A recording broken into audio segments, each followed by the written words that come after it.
get started with my little presentation, which is one slide too fast. So, again, thanks for coming. My name is Chris May. I'll go ahead and say that, right? I'm a Python technical coach. So the idea is I kind of join up with teams temporarily to improve the way they write code, the way they communicate about code, and essentially the way just to kind of improve the team overall. Like it's as you know, many managers don't know how to improve their teams or how to make lives better as developers. But as a developer who can talk to managers, I get to come in and say like, all right, let's make this more fun for developers. And you can learn more about the everyday superpowers that dev. And as a technical coach, there are two main tools that I use, and that is ensemble programming and learning hours. And so essentially these are kind of the reasons we use ensemble programming. Essentially what it is, which we'll get into in a minute, is everybody working together on the same problem, which is super cool because it eliminates your knowledge silos in the organization, and especially if you get like the project management and stuff in there, like everybody can share knowledge. It's pretty amazing like how much people can spread the knowledge. It improves the code quality and reduces bug count significantly because everybody is looking at the code and like trying to understand it.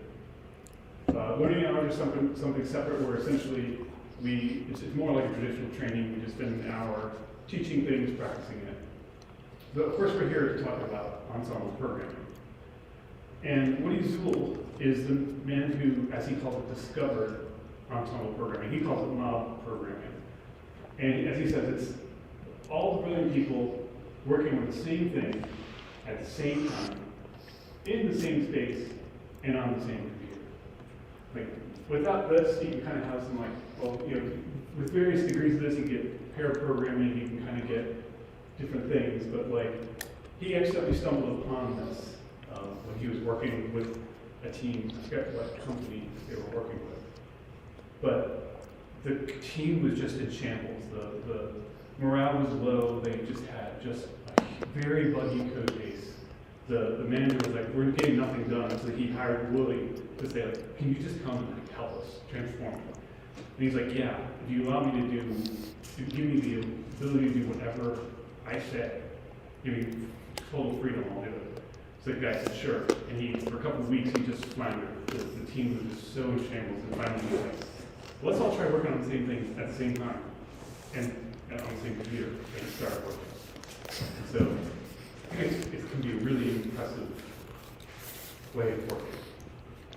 Many people, when they hear about ensemble coding or mob programming, they're like, why would we have everybody in one room, but only one person typing? And we can have like meetings where we have everybody in the room and talking about things and like getting things done. And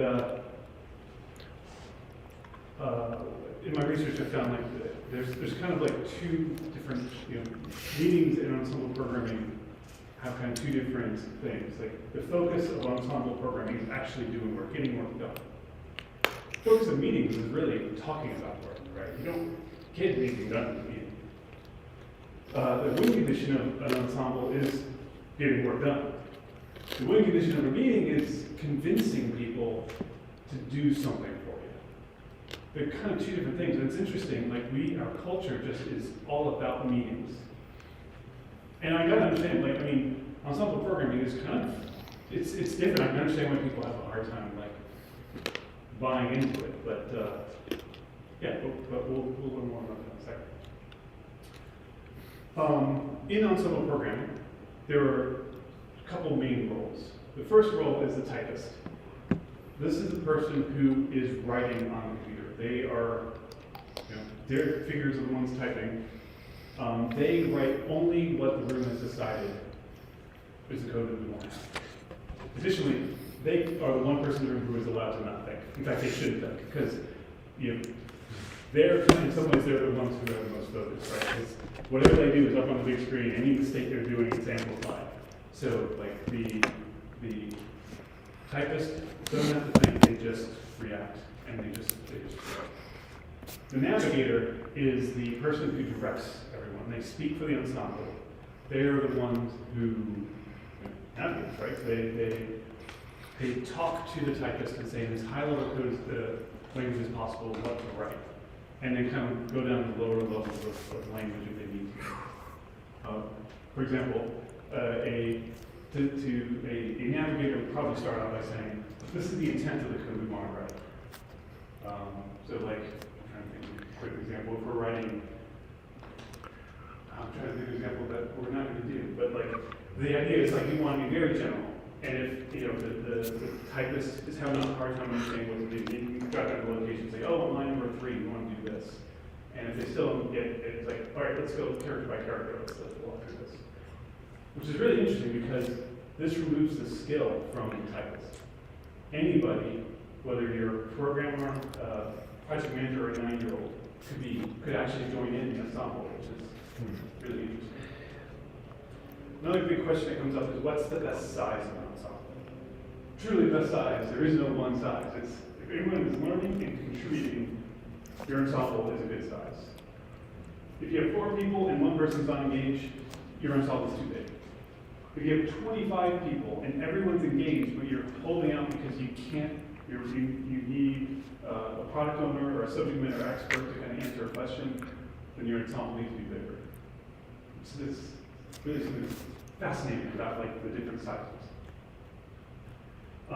When working in an ensemble, there's one working agreement, which I think is good for programming in general, but especially in an ensemble where things can be a little more vulnerable and everybody's in the same room. You need to treat everyone with kindness, consideration, and respect. And I thought it was fascinating that people have done research on this, and if you don't really know how to do specifically these things, if you fake it, it turns out you do that anyway, and you get better and better at it as you go. Cover a couple other questions about that I get a lot about ensemble programming. Specifically, what happens if there are like 2 or 3 things, 2 or 3 ways you can solve it, right? Because in programming, you can solve it in many different ways. And what's fascinating is that what people have, great minds that have done ensemble programming, they say, try them all.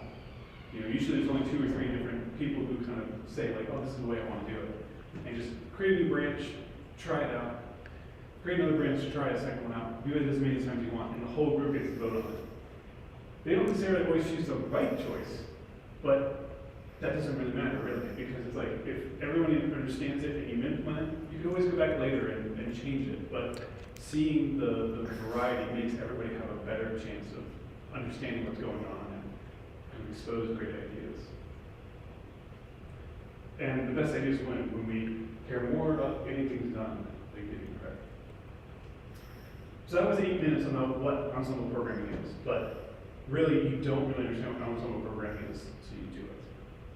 So let's do that. I have, is anybody here like not very experienced with programming? Would you be willing to come up? Oh, I forgot to mention one other thing. So the good news about this, the whole thing I forgot about with the,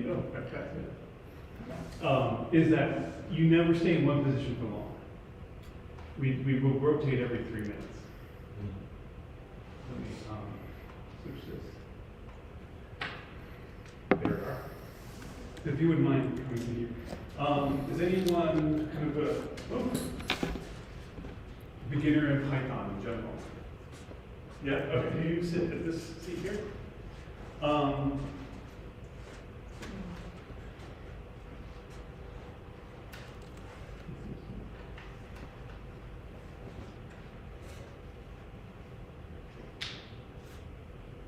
Cool. Is anybody familiar with the FizzBuzz programming challenge? Looks like everybody? Okay. Well then, can I get a volunteer, 2 volunteers to sit in these 2 chairs? Okay, cool. So we're going to try with 4 people. And so essentially what's going to happen is, oh shoot, Brian, can you put us a 3-minute timer? Sure. Because my phone is up there recording this. So what we're going to do, I'm going to start with the first rotation and just kind of work with you to get started with FizzBuzz. After 3 minutes, we're going to rotate this way. I'm sorry, not this way. So you're going to be you think? I guess you'll be the next typist, you'll be the next navigator. I'm going to start with the minute. And so, what we're going to do is essentially, so the idea, who is not familiar with FizzBuzz? You? Okay, perfect. That's kind of what I was hoping for. So, we're going to slowly understand what the problem with FizzBuzz is, right? So the first step we need to do is that we need to know that when we have a FizzBuzz of 1, it produces 1. And we'll go ahead and put it in a string, right? So what we have here is a coding, environment. And so what we want to do is, I'll tell you what, up on, if you can create a new line between line 1 and line 2.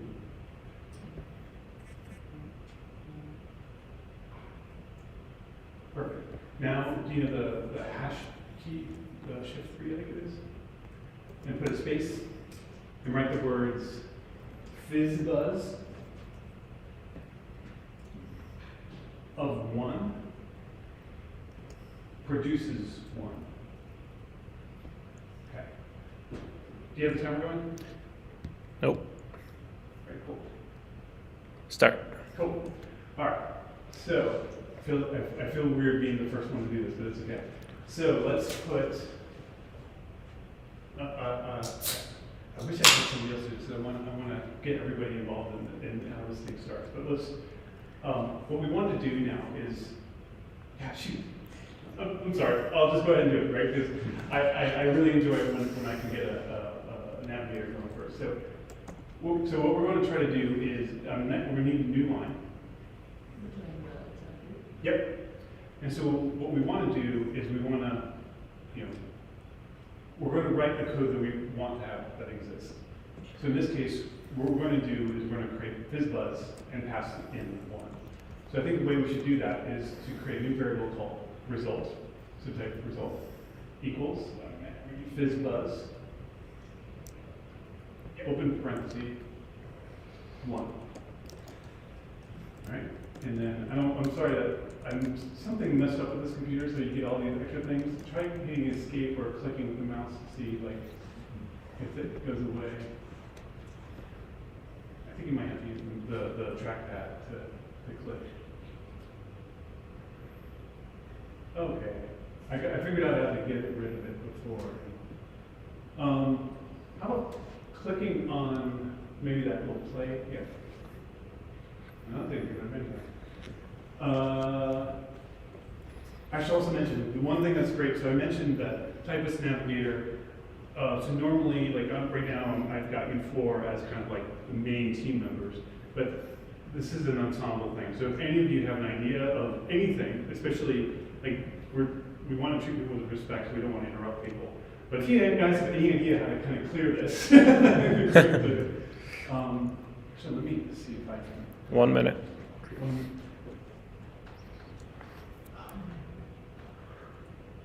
That is so weird, because it happened earlier, and I was able to oh no, this is gonna stink. And you just restart PyCharm. Here we go. Okay, so we have to change screens. Okay, so we want FizzBuzz of 1. And then, okay, so now what we want to do is make sure that where it says assert false, we want to change false and say result equals, double equals, result, space, double equals. 15. And then in quotes, put the number 1. Either one? Cool. And now, 5, 4. let's go ahead and let's figure out an easy way to clear this. So let's try command left. Nope. Control right. Nope. Alt tab. Okay, so control tab is what we're going to hit twice to clear this. Now, timer went off. 3 minutes. So if we can rotate clockwise.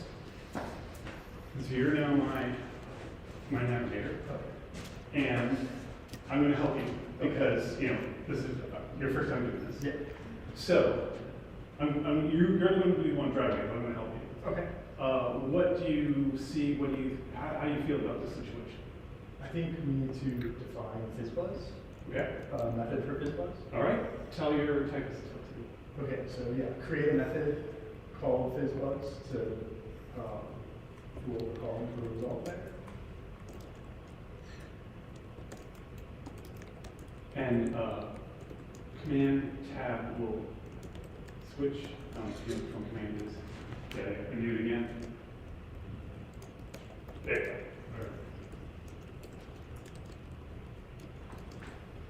All right. And then, yeah, so for this example, we'll just return one as a string.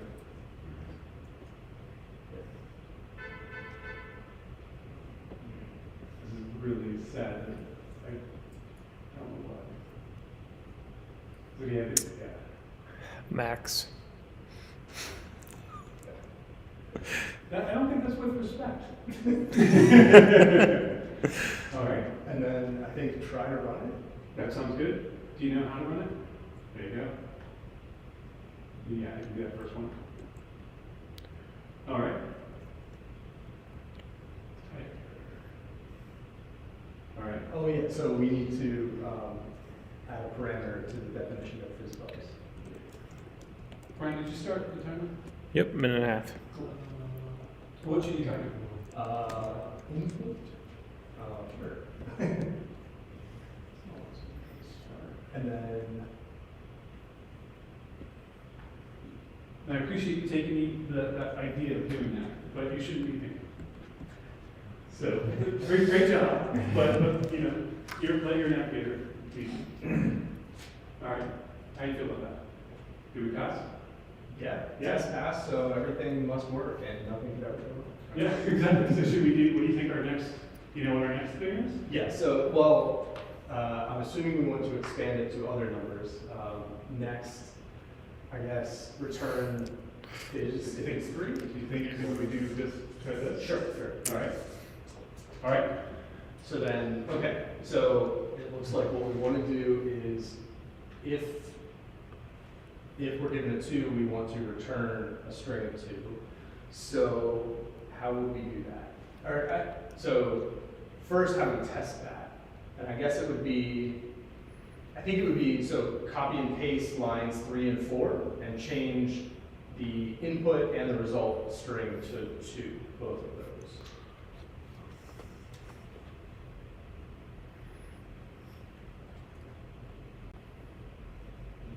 Oh, sorry,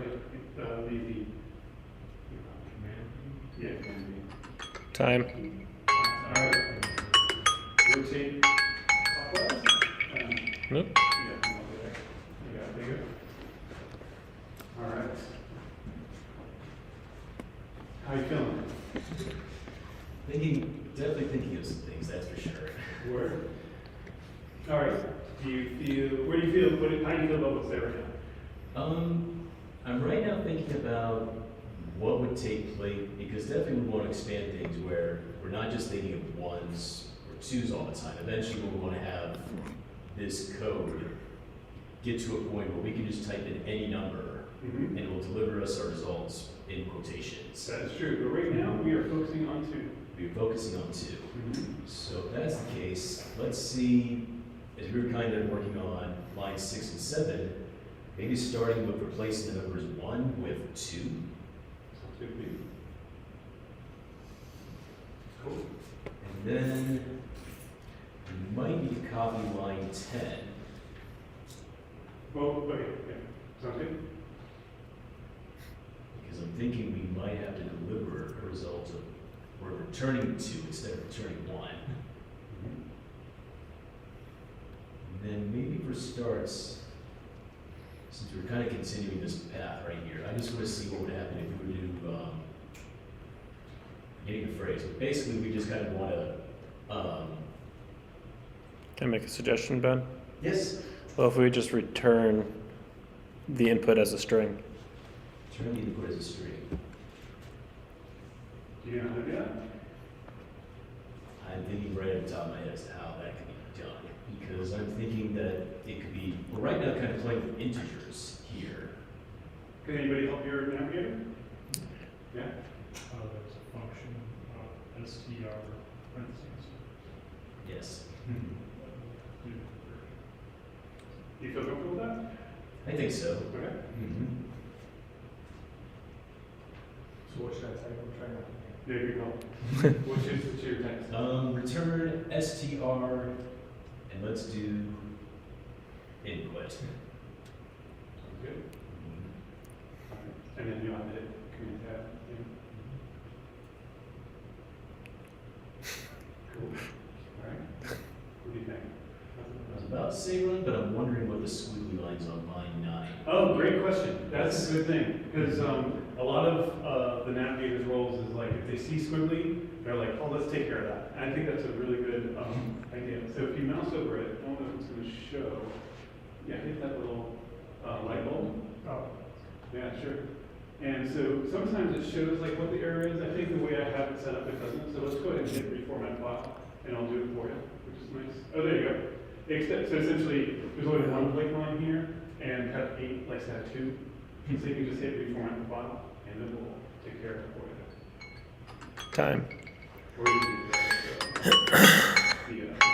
there you go. Cool. All right, let's get around. All right. How are you feeling about Nervous because I've never experienced. Indeed. Yeah. But don't worry, we're here to help you. How do you feel about the way the code is right now? Looks reasonable. I just don't understand how if using the string function with input would do anything. Oh, excellent. Okay. How would we find out? We just run it. Okay. See if it uses it.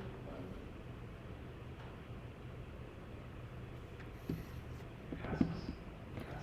Can anybody help your navigator understand what the stir function does with input? Does it like stringify the input? Exactly. Yeah, it takes the integer and turns it into a string. On a primitive, not an object. Or I guess it takes anything, right? Whatever it gets tapped into stir, it turns into a string. Yeah. What is the parameter input do for the function that it does? Ooh, great question. Can anybody help your navigator? Did you hear the question? What was the question again? I think we need a more specific specification of the problem. Yeah, I'm sorry, Pete. We need to ask the person presenting. Your question, can you repeat your question? Like, I don't understand how does, like, what does the fizzbuzz function do? And then why we need the input, why we said input as. I see, and now what you're saying makes a lot more sense, I'm sorry. Cool, so I misunderstood. So far we've got 2 test cases, right? We have 1 and 2. Fizzbuzz is very tricky because when you give 3 to Fizzbuzz, it produces fizz.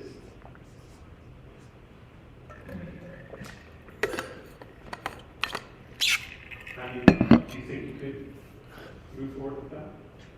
I don't know. Can anybody help your navigator? So we should probably start introducing conditional statements. So if we see a 3,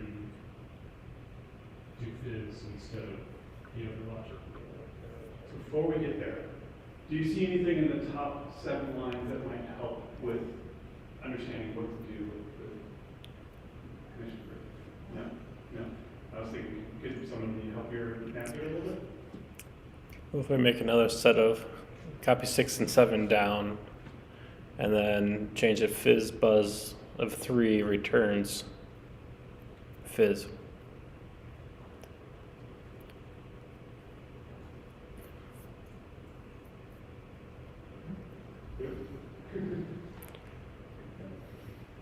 I think part of the problem is this computer is from 2012. And I think all the new stuff is like rattling. Oh, rotate, so rotate. Good job, thank you for.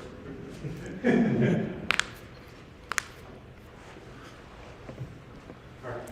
So, we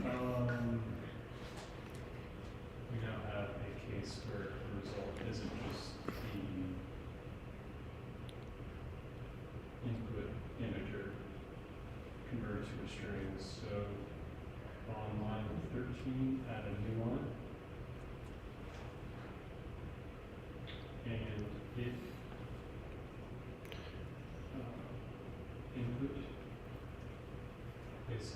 simple sums. And just 3. Colon. Enter. And I'm gonna, New line. command and tab. Yes, code. And then Just get it. return. Is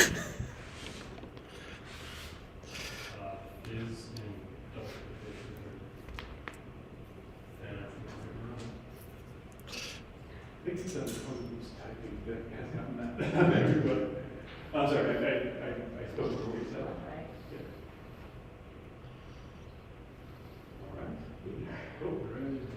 Do you know what the next step is for this class? Or do you want If it's 4, it's buzz? It is not. Alright, I don't. I'll go ahead and do it. So it's 5.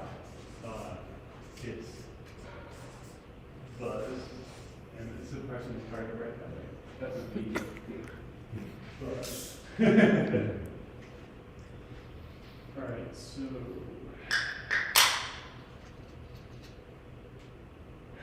Two ways we can go. Just with given test cases. So then we'll go down to 15.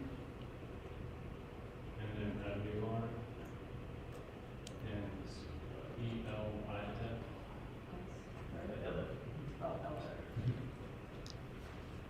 Input is equal to 5. Colon. Return buzz. And then we need to add at the top the test case. So yeah. Copy and paste. 9 and 10.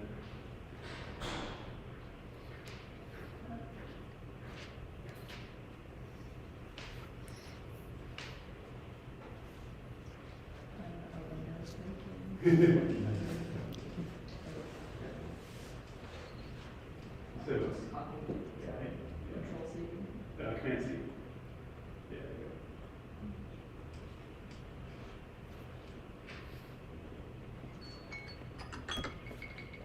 Time. You want to rotate? Anybody else want to join in on this rotation, or? Of course. Oh, sorry. I just want to give people a chance. It's your screen? Yeah, just continue what we're doing, so.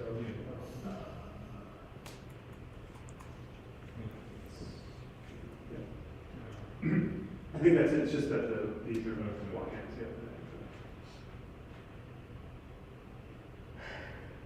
Oh, there we go.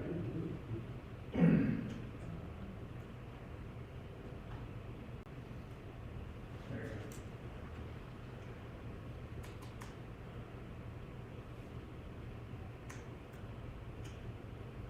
Okay, then try to run.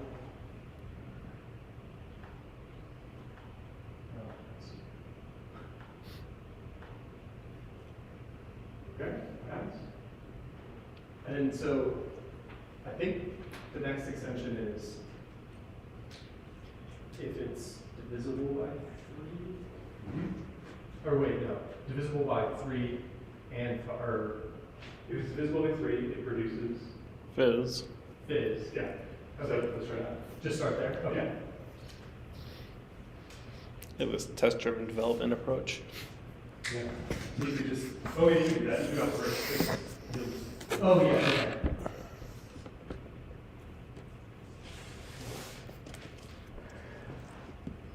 So maybe I should have done that for you. It's a little intimidating. Yeah, it's okay. I was trying to figure out what the next one was because I'm thinking of the full problem. So Totally. Yeah.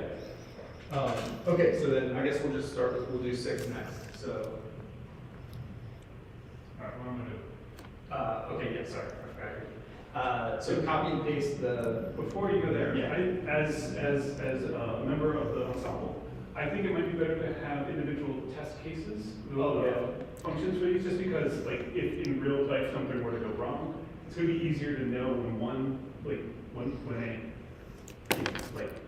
instead of having to try to trace through this one function and find what the answer is, if there's a problem, it might be better to have individual ones. So could you yeah. So, I guess, easiest way to do that would be to just add an _1 after test phys buzz.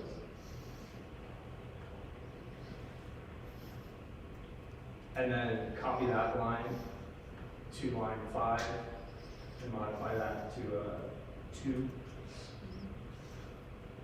Unless anybody else wants to name it with letters, or if there's a better way to name it. I think all letters. Tab. I think this is the best way. Okay. I like it. Okay. And then, yeah, again, for, same thing, but 3. And then on 13, 5. Rotate. I tell myself what to do from It's funny because like different teams like to go different ways, like whether the typist becomes navigator or navigator and typist. I think it's like interesting the different. Yeah. But we'll see if Ben agrees. We get. Yeah, I'm kind of in that stage where I'll agree to this as well, and we can add define, or the definition on line 10, move that into, I guess we could call it the new line 14. Let's call this test phys buzz 5, and then we'll go ahead and make a new one that'll say, well, this is going to be interesting. It's our test case. Yes, because our new test case could be 6, but it's really div by 3. Sure.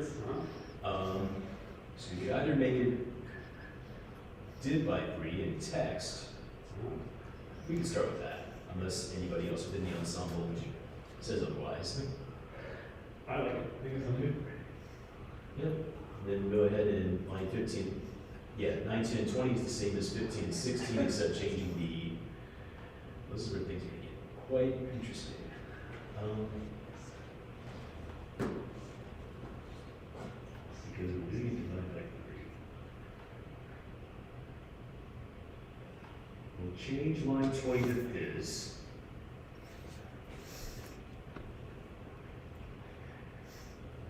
And then really for line 19, we definitely need to, it's not just 6.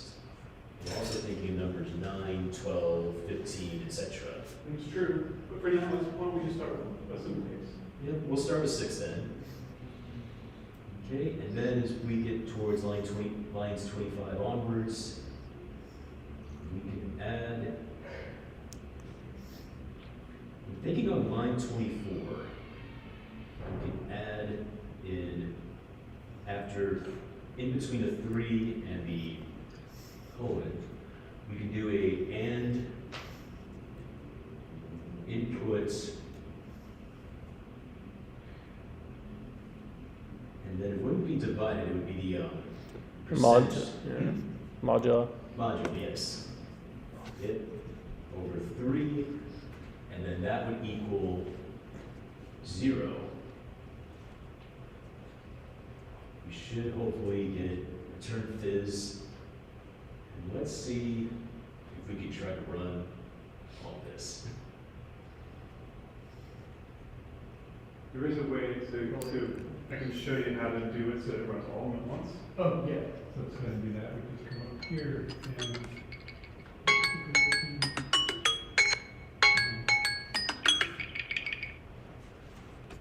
There's an older version,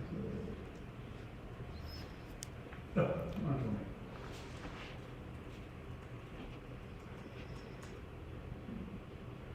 Then we'll run it from up here, and now that one fails. But we've got the, if you feel okay, if you want to take this, I know you're not as much in the. Yeah, that's okay. Okay. I'll step in. Okay, so we've got 6 is not equal to phys. All right. So, looking at this, first I see some squiggles. Why don't we go ahead and highlight those, because this is going to be an easy thing for me to fix. This one? Yeah, and hit reformat the font. Nah. That's right. You can also hit the, there it goes. Nope. Hit the little lightning bolt, the light bulbs. That'll be, should be, there you go. All right, cool. And then input is squiggly, you can hover over that too.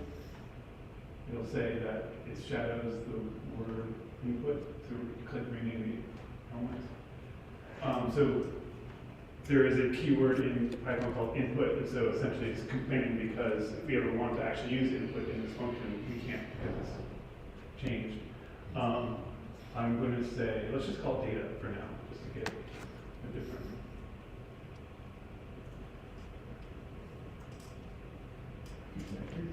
Sounds good, thank you. Cool. All right, so we're returning 6 because it's missing this and it's going straight to converting 6 into a string. So I think what we need to do is delete data equals 3 because, and delete and as well. Thinking you could change the end to 4. Oh, yeah. My hope is that the data % 3 equals 0 will cover 3 as well. So now if you can go up to the top and hit that play button, I'm hoping that it will. Cool, all 5 tests passed. All right, so the next step, go ahead. So we want to do anything divisible by 5, so let's see. So we can do a test, let's go ahead and test 9 equals this. So let's go copy lines 22 to 24.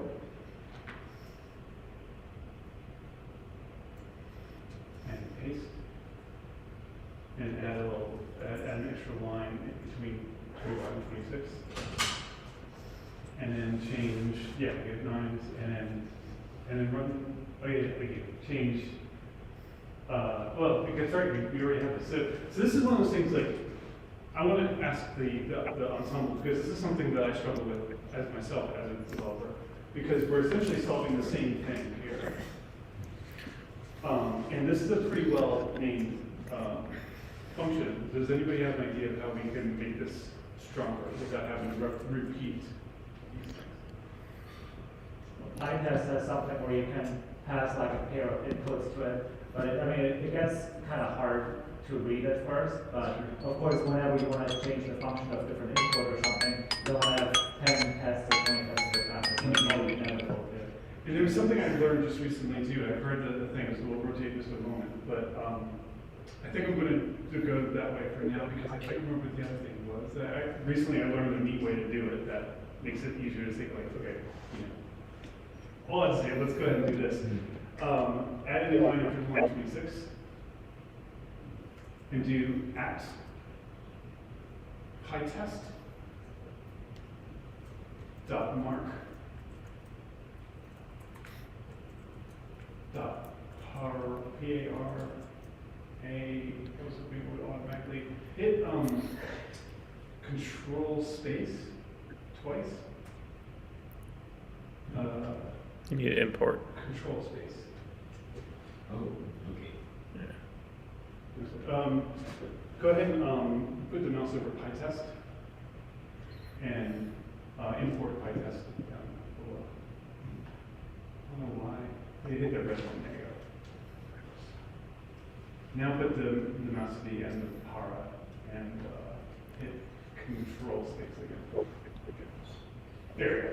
I always think they spell it funny, I keep reading it. Open up the parentheses. So what this does is it's a function that, as you can see, has a lot of options. What we need to do is we are passing in, we need to tell it what we're going to, the value. I'll tell you what to type and then we'll explain why. Type an open quote and type in number. All right, now we get a little squiggly here because what we're saying is we're going to have a variable number and we type that in here too. It's going to provide a variable number for us. So inside the parentheses, type number. Perfect. Now back up on line 30. After number. Hey, Chris. Yep. Did you want to rotate? I did, but Okay. since I'm the subject matter expert on this specific Cool. thing. Go. I just restarted the timer again. Yep, I appreciate it. Oh, yeah, that sounds good. Yeah. Add a comma after the end string of number inside parentheses. That's all right, no problem. Now, create a new list, open bracket, open square bracket. And then do 6, 9. All right, and then now hit Alt, the Command Tab, and back. So what essentially, oh, no, okay. So what this is saying is like, we're creating multiple tests. First test is going to be 6, it's going to get passed 10 the first time, second time 9. So let's change 9 in line 32 to number. All right, and should Alt Tab in there. All right, and go ahead and, since there's squigglies, go ahead and hover over the comma. Yeah, over that too, and hit that, reform file, since we'll take care of all of them at once. Cool, and let's delete lines 23 to 27.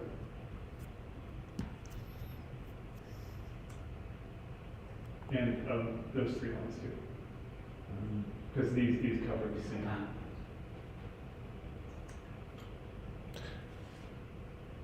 Oh, I'm sorry, I meant line 22, 23, 24, can you delete those 3? I'm sorry, no problem, I wasn't clear. And now, let's go ahead and try running this, and see if it works. Yeah, so now we have 6 tests, which is because they're 1, 2, 3, 4, 5, 6, and they all pass.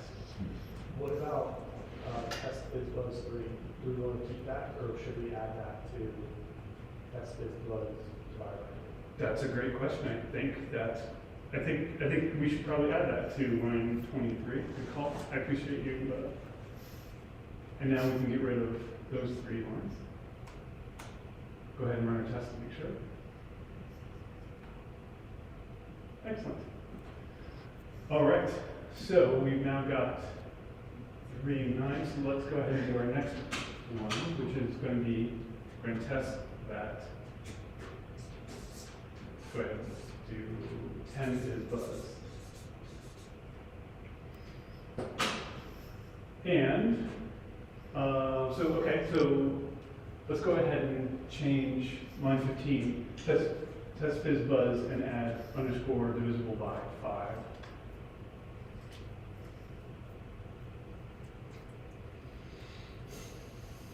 And then go ahead and copy line 20 and paste it after line 14.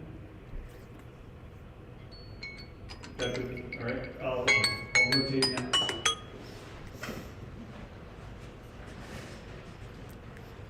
Oh yeah. If you could be the next. All right, so we should finish populating. So go to line 15 and delete everything within the square brackets. And then type 5, comma 10. And add to the line 16 inside the parentheses number.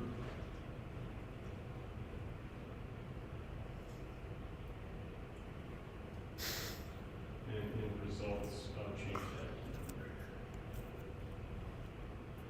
And then change 18 to assert. That's fine. And run. Alright. And div by 5 is failing. So we go down to Fizzbuzz, line 30.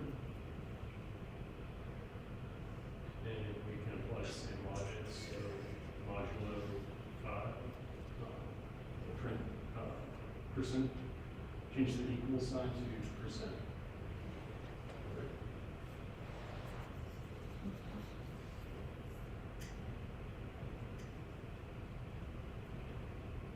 Is equal to 0.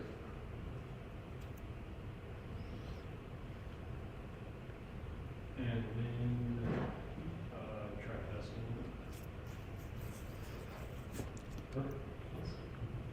And now the case points divisible by 3 and 5. Indeed. Would you mind putting it up on the board just so we are clear of that?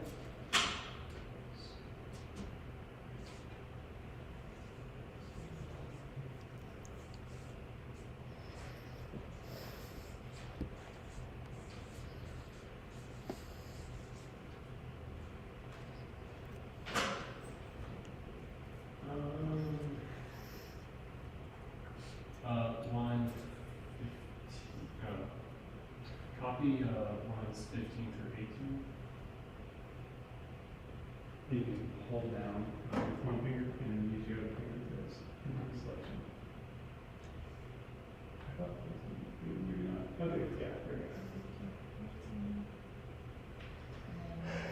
Pasted, I guess, line 26.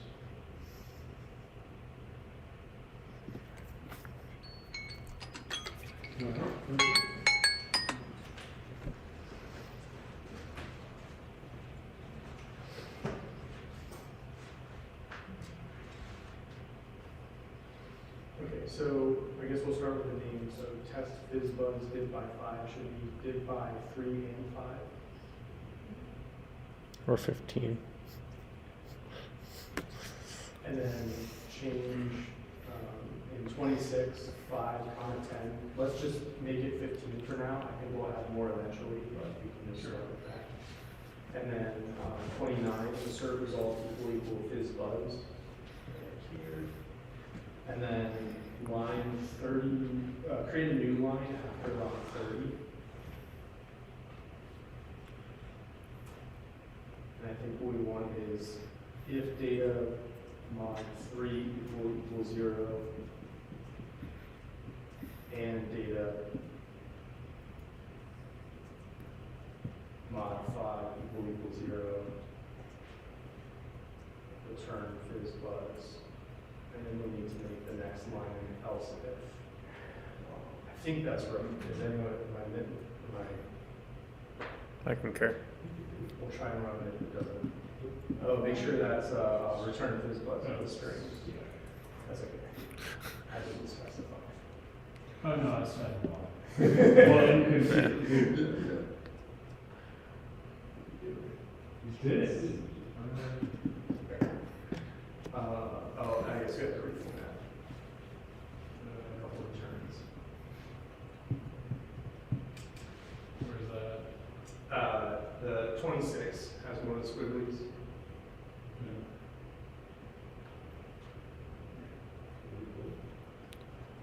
Just need an extra blank line. Yeah, or you can just, go to 25 and add a return.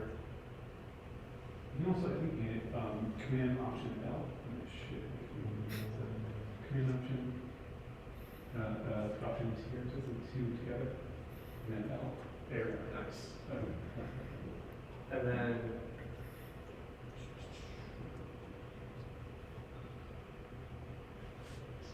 so I guess you're specifying the problem. We could add 30 to the parameters for 3 and 5. Is there, Good. okay. And then is there anything else we want to add to the test cases beyond that? Ensemble. What do you think? I think we're pretty good. Okay. Why don't we go ahead and run it just to be ceremonial? Manner. Yeah. All right. Let's do it. Yeah, I think we pretty well solved it. So, I don't know how many rotations we went through, I kind of lost track, but I wanted to just kind of celebrate, number one, that we did this, that as a group, we solved this buzz. You know, we could also refactor, we do all sorts of different things, and I did remember the thing about earlier, but first I want to stop and say, like, what did we think about ensemble programming?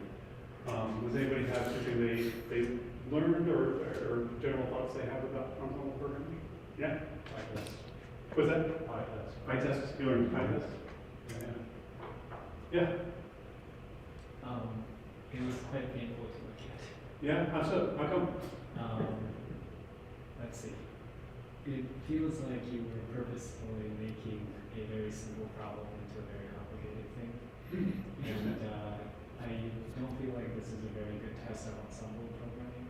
It would be a more interesting test to me if you gave people an actually challenging problem, but also gave them all the resources they needed to do it. So for example, suppose that you took a lead code easy and made a bunch of beginners do it, it would be much more instructive to me as an observer. That's true. Yeah, and one thing I was trying to do too was I was trying to get like the least, the experienced people on here because one thing I wanted to celebrate was how quickly they were able to pick up on joining in, I'm sorry that you particularly had a couple of, situations that were not great to step into. But I was impressed with how both of you just were able to like step in and seem to quickly pick up on things. So I appreciate what you thought. I agree completely. Like, because most of the time we're going to be working on, when you work as a team, you're going to be working on a domain, with a deeper thing. You'll more people can step up and say like, oh hey, we might want to refactor this, we want to make it more readable, things like that. Yeah, right. Yeah, I was noting that, and the preface you had in the beginning of the presentation was this versus a meeting. So while it might be effectively getting the throughput of one coder for 4 people's time, it is nice to have a team where you have a varied level of skill sets to be able to come together. Everyone can get concurrent on it. They know the decisions that went into it. And they can all pitch in no matter what level you're at. So it gets everyone feeling that ownership of the problem too, which is also really nice. Yeah, please. I just have a question. Yeah. Do you typically do 3-minute rotations, or was that more for this exercise? Yeah, the expert, I usually do 3 minutes. Okay. Sometimes I can go up to 5. Okay. The experts recommend going between 3 and 6 minutes. Okay. Yeah. I hadn't thought more about what that would feel like. For this problem, it was a little, I almost felt like it was too short because it was like, I kind of knew what to do for a lot of it, so I felt like I wanted to just keep rolling. Exactly. Yeah. But I could see in a different instance, if I'm not sure what's going, like if we're stuck on something, maybe it is better to rotate faster. So Yeah. I was just curious how that worked. And I haven't had enough experience yet to try the different things. Honestly, especially like when a subject matter expert needs to be the navigator for a while, and then obviously you can hold off on that. It's also, yeah. So it's something I want to experiment with as well. Yeah. Yeah. Definitely seems like a good strategy for when you're stuck on a problem at work rather than like the normal day to day. But yeah, to Ren's point and what you just said, having a tougher problem to work through would probably really highlight the experience. I think so. Yeah. So my point wasn't a tougher problem. My point was the problem was never really introduced into its full detail. Mm-hmm. And I feel like a lot of the things I watched was just people testing things one by one, grappling with the fact that they have a problem that's not defined explicitly, yet not explicitly trying to seek out the problem definition. Yeah. That was something that caused some text paper to watch. Yeah, I'm so sorry. Yeah. I totally get that too, right? Because like in many times, like it's interesting that in real life, a lot of times reducing a problem helps out. But like you were saying, in this case, it actually kind of made it more complicated. Absolutely.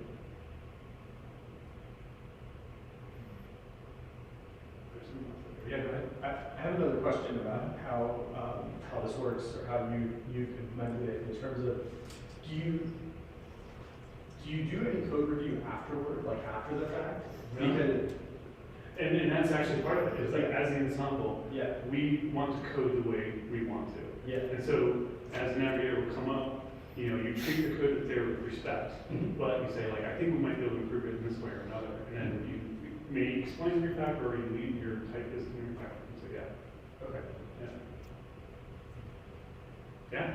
So to me, it seems like from what you were saying initially, that the main thing that you can learn with ensemble programming is if the knowledge is like dispersed in the team. And so it seems like it's especially about like figuring out tricky business logic. And so that's why I was kind of wondering why you said it's one of the main techniques you use with teams, like, to get them work better together as a team. So maybe that's a side effect of them having to collaborate. Yeah. It's really interesting. So like, I don't have a ton of experience with it yet. So I'm kind of teaching more from my research than anything, but essentially there's a bunch of there are many benefits to it that like all depend on the team. One of the guys that I researched, he talked about how there's like one guy who would be in the ensemble who like rarely got up to code because he just didn't feel comfortable with it. But he was a fountain of knowledge as far as like, he had been with the company for 20 years. And, one day they were like saying, okay, well, we need to do this complicated, like, we need to find all this data, and, send it on this layer, we gotta find all this stuff. And he's like, well, we've got a server, at this address that has all the data. And people are like, what?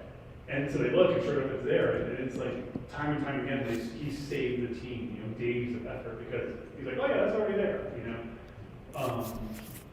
And likewise, like, the other thing I think is interesting too is like, well, I'm kind of, I forgot, there was something else that you said that I wanted to speak on, but before I forget it the third time, I wanted to also talk about how it's interesting that as developers, we usually solve problems by, we think of a solution in our mind and we type in the computer through our fingers.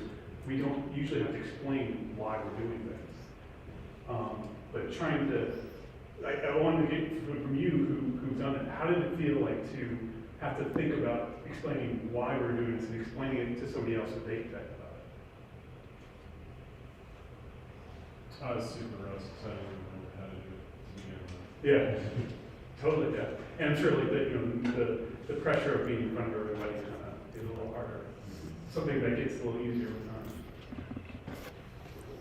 But as two people who haven't had the experience of doing a lot of this, how did it feel to have somebody kind of explain things to you guys, or to be a part of this?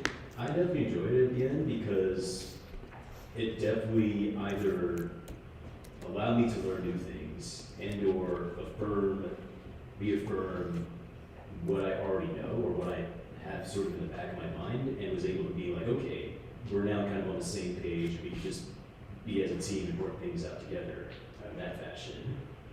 So I could really see like just all of a sudden we go from here's our range of experience to being more centered. Another thing I forgot, I can't remember exactly what you asked, but another thing that I meant to say earlier and I forgot, the original team that created the ensemble programming, they kept with it for 40 hours a week for months. And that's all they did. And they were 20 times more effective at getting things done. So I'm still like, that's like, I like doing it 2 hours a day. I can see where it can get better, but it just, like, I think it's like one of those things where like, just like about any skill, right? Like if you practice it, especially as a group, if you get really good at it, you can get really good at it. Especially because like they sometimes will even break up into groups that have like 2 programmers and a subject matter expert, something like that. They're just constantly done. They have, project managers and other things like nearby, so they're like, hey, John, can you come over here and help us out? And, they get stuff done. So it's fascinating how you can just eliminate roadblocks. Any other thoughts? I feel like team synergy obviously matters a lot. Yeah. It's a system that once a lot of people get comfortable with it, granted, everyone has to be comfortable with it, then you really start reaping the benefits of it. And that's one thing I was interested too, is like, if some people like really just can't stand the spotlight, they can, it's kind of a little more voluntary to be up front. I mean, granted, I forced you forward to kind of come over here and say thank you again for being willing to do that. But it's kind of neat to be able to have people who are like, okay, I'm just going to sit back. Or, if they feel like they want to step in and do it, they can. So that was nice. And in addition, like the teams that I mentioned that did it for 40 hours a week, not everybody is there in the ensemble all the time. If they're like, if you want to take a break, one person can leave or 5 people can leave, you can still have a lot of time. I just feel like, if they all knew each other for like 6 months, Yeah. it's done in like maybe a couple minutes or something. I think so. Yeah. Good point. Cool. Yeah. Well, one other thing I was wondering about is, because I used to think ensemble programming is the same as like a spike, where the goal is that the team works together and writes throwaway code without tests, just as a proof of concept.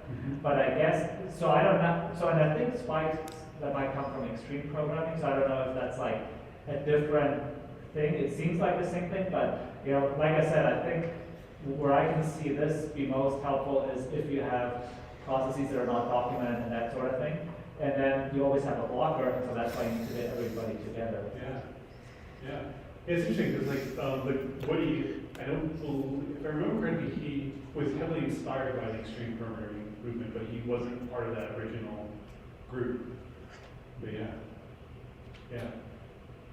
That's interesting too, because I didn't have made that connection, like how this can be similar to Spike, but like you're actually working on production. Yeah. Unless of course you are doing like something like a Spike to research or something like that, yeah. And I guess if you compare it to like pair programming, you have like a third set of goals, namely that the navigator can focus on the higher level things of the code, Yeah. versus the person writing the code focuses on like the specifics. Yeah. So I guess, yeah, it's like, they're actually they seem to have different goals. Yeah. Has anybody pair programmed here before? A little bit? How would you compare these, like ensemble versus pair programming?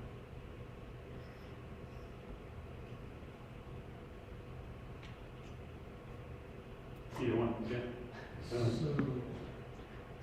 in pair programming, there's not one person watching you, it's more of a conversation between the two people. Yeah. Rather than commander and gunner. Yeah, yeah. I feel like there's also, maybe this is the way I interact with people, but I feel like it's a lot more conversational, like you're saying one book versus one, where with this, I was kind of always aware that there were more people, and so it was like, if I wasn't the navigator, I didn't want to interrupt that person, and if I was, I wanted to like check for other people, where I feel like with pair, it's much more of a conversation rather than, I feel like there's that other aspect of knowing that everybody else is, you want to involve them, but you also don't want to interrupt them. Yeah. And I think comment to, I forgot your name. Thomas. What's that? Thomas. No, Paul. Paul? Really? Wow, okay, I had your name way off. Okay, thanks, Paul. To your point, like if we were more gelled and together, I think we would have a little more conversation going on. Yeah. Sure. And if the camera wasn't rolling. Yeah, right.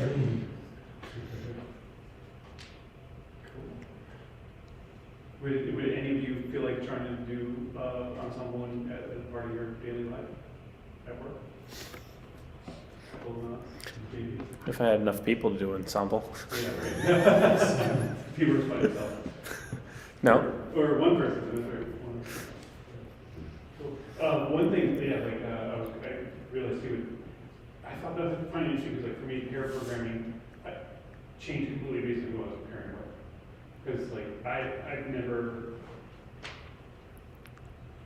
done it with somebody who's more, say, experienced with pair programming. So like we would always be trying to figure out how to work together. And I think it's kind of something we never really got into a rhythm, but you know.